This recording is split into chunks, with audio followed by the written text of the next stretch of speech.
नमस्कार मित्रों, good evening. आप सभी का स्वागत है आपके अपने चैनल स्टडी अड्डा पर। वीडियो शुरू करने से पहले दोस्तों आपसे रिक्वेस्ट है कि आप चैनल को सब्सक्राइब करें, वीडियो को लाइक करें और अपने दोस्तों के साथ वीडियो को शेयर करना ना भूलें। दोस्तों आज का अपना टॉपिक रहेगा प्रमुख शैक्षिक अभिकरण। प्रमुख शैक्षिक अभिकरण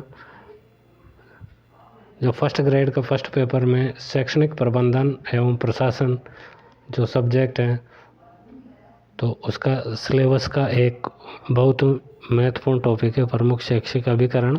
तो उसके बारे में आज विस्तार से पढ़ेंगे। तो दोस्तों वीडियो शुरू करते हैं।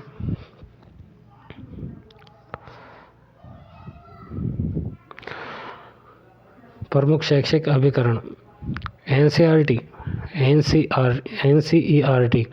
National council of education research and training. National council of education research and training, राष्ट्रीय शैक्षिक अनुसंधान व प्रशिक्षण परिषद। राष्ट्रीय शैक्षिक अनुसंधान व प्रशिक्षण परिषद यह एक स्वायत्त शासी संगठन है। NCERT की केंद्र सरकार के द्वारा वित्तीय व्यवस्था की जाती है। NCERT की जो NCERT है उसकी केंद्र सरकार के द्वारा वित्तीय व्यवस्था की जाती है। शिक्षा मंत्रालय को स्कूल शिक्षा संबंधी निर्धारण व क्रियान्वयन हेतु परामर्श देती है। ये जो परिषद है ये शिक्षा मंत्रालय को स्कूल शिक्षा संबंधी निर्धारण व क्रियान्वयन हेतु परामर्श देती है। NCERT का अध्यक्ष प्रशासनिक निदेशक होता है। NCERT का जो अध्यक्ष होता है वो प्रशासनिक निदेशक होता है। NCERT का अध्यक्ष प्रशासनिक निदेशक होता है। इसकी जो NCERT की स्थापना है 1 सितंबर 1961 को तत्कालीन शिक्षा मंत्री श्री कालूराम माली द्वारा नई दिल्ली में की गई। NCERT की स्थापना 1 सितंबर 1961 को तत्कालीन शिक्षा मंत्री श्री कालूराम माली द्वारा नई दिल्ली में की गई। इसके जो कार्य हैं शिक्षा में अनुसंधान व विकास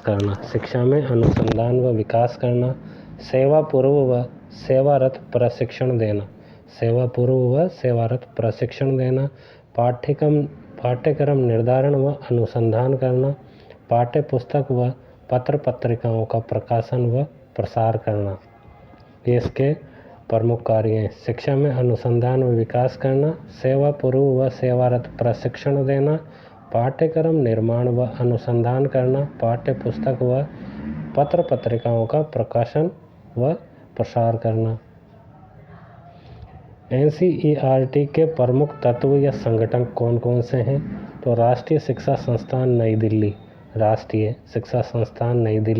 क्षेत्रीय शिक्षा संस्थान और केंद्रीय शैक्षिक प्रौद्योगिकी संस्थान नई दिल्ली।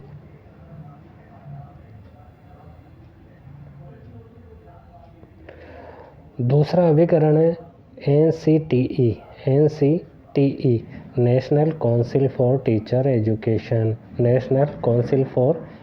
एजुकेशन, राष्ट्रीय अध्यापक शिक्षा परिषद। इसकी जो स्थापना है 21 मई 1973 को नई दिल्ली में 21 मई 1973 को नई दिल्ली में की गई। NCTE की 4 क्षेत्रीय समितियां कौन कौन सी हैं? जयपुर, बेंगलुरु, भुवनेश्वर और भोपाल।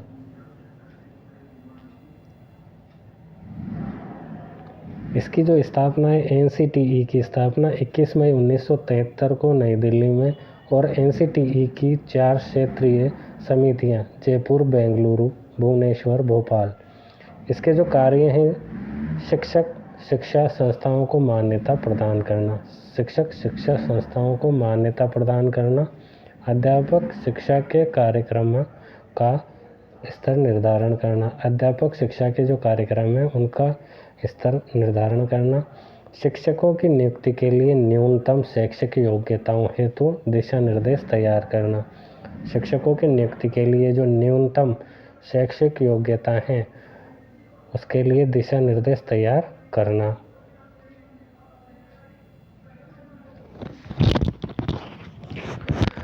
तीसरा अभिकरण है दोस्तों सीमेट।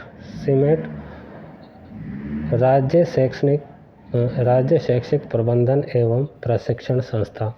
राज्य शैक्षिक प्रबंधन एवं प्रशिक्षण संस्था state institute of education management and training. State institute of education management and training. तो राज्य शैक्षिक प्रबंधन एवं प्रशिक्षण संस्था सीमेट, इसकी स्थापना गोनेर जयपुर के अंदर की गई। शिक्षा अधिकारियों की प्रशिक्षण की व्यवस्था की जाती है। शिक्षा अधिकारियों के प्रशिक्षण की व्यवस्था की जाती है। संगठन इसका त्रिस्तरीय होता है, त्रिस्तरीय।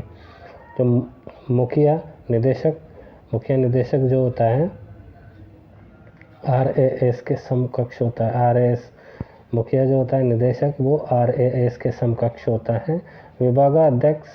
विभागाध्यक्ष उपनिदेशक के समकक्ष होता है। विभागाध्यक्ष उपनिषद के समकक्ष होता है। और एसोसिएट प्रोफेसर जिला शिक्षा अधिकारी के समकक्ष होता है। जिला शिक्षा अधिकारी के समकक्ष होता है।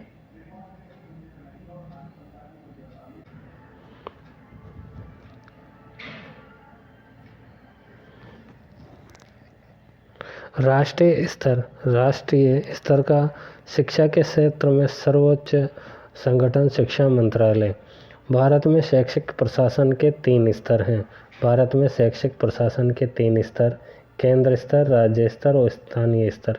केंद्र स्तर, राज्य स्तर और स्थानीय स्तर। राज्य में शिक्षा मंत्री के अधीन होती है। राज्य में जो शिक्षा होती है वो शिक्षा मंत्री के अधीन होती है। न्यूपा में 10 विभाग है। न्यूपा में 10 विभाग है। एमिस जो है न्यूपा का 8वां विभाग है। एमिस न्यूपा का 8वां विभाग है। एमिस द्वारा 9 प्रकार की सूचनाएं एकत्रित की जाती हैं।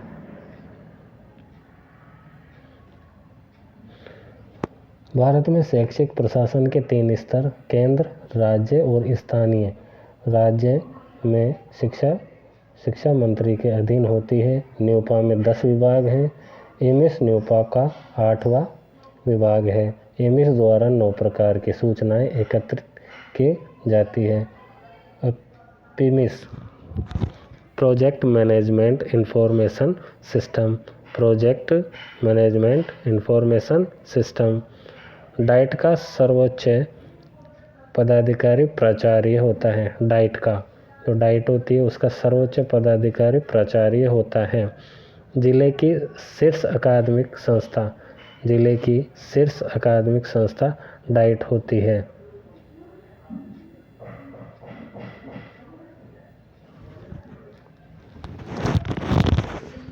PIMS project management information system. Diet का सर्वोच्च पदाधिकारी प्राचार्य होता है। जिले की शीर्ष अकादमिक संस्था डाइट होती है। डाइट में 2 प्रकार के प्रशिक्षण दिए जाते हैं, सेवापूर्ण प्रशिक्षण और सेवाकालीन प्रशिक्षण। राजकीय उच्च अध्ययन शिक्षा संस्थान बीकानेर की स्थापना 1940 के अंदर। राजकीय उच्च अध्ययन शिक्षा संस्थान बीकानेर की स्थापना 1940 के अंदर। शिक्षा विभाग राजस्थान के महत्वपूर्ण आदेश शिविरा में प्रकाशित करता है और इसका जो प्रकाशन होता है वो निदेशालय माध्यमिक शिक्षा द्वारा किया जाता है।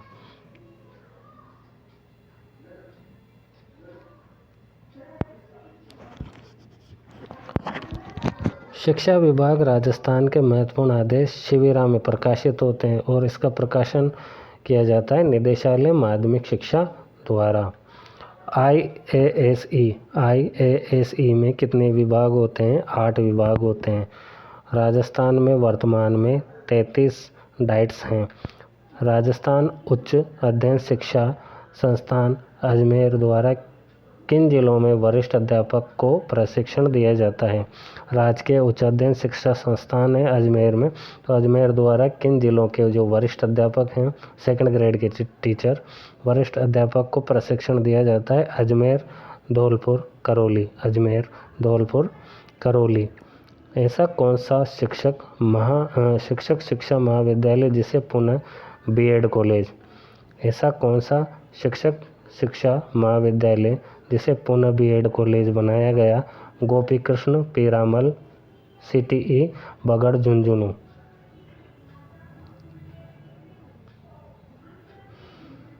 ऐसा कौन सा शिक्षक शिक्षा महाविद्यालय जिसे पुनः बीएड कॉलेज बनाया गया? गोपी कृष्ण पीरामल, CTE, बगड़, झुंझुनू। बगड़, झुंझुनू। शाला स्तर पर सभी योजनाओं का क्रियान्वयन।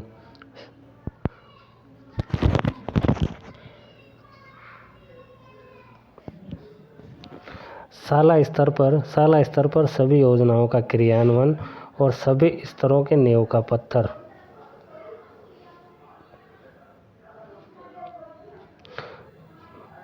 सभी योजनाओं का क्रियान्वयन, सभी स्तरों के नींव का पत्थर, शाला स्तर पर।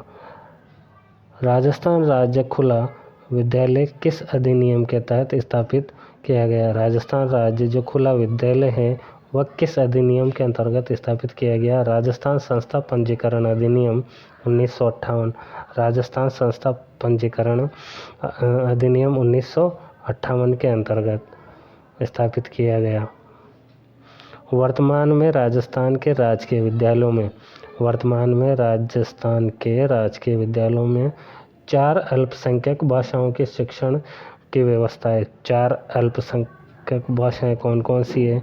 गुजराती, पंजाबी, उर्दू, सिंधी। गुजराती, पंजाबी, उर्दू और सिंधी। वर्तमान में राजस्थान के राजकीय विद्यालयों में 4 अल्पसंख्यक भाषाओं की शिक्षण की व्यवस्था है। गुजराती, पंजाबी, उर्दू, सिंधी। तो दोस्तों, आपको वीडियो कैसा लगा? ये बहुत ही महत्वपूर्ण क्वेश्चन है जो एग्ज़ाम में आने योग्य हैं। इनको बार बार आप रीड करें, वीडियो को देखें, चैनल को सब्सक्राइब करें, अपने दोस्तों के साथ वीडियो को शेयर करें, लाइक करें।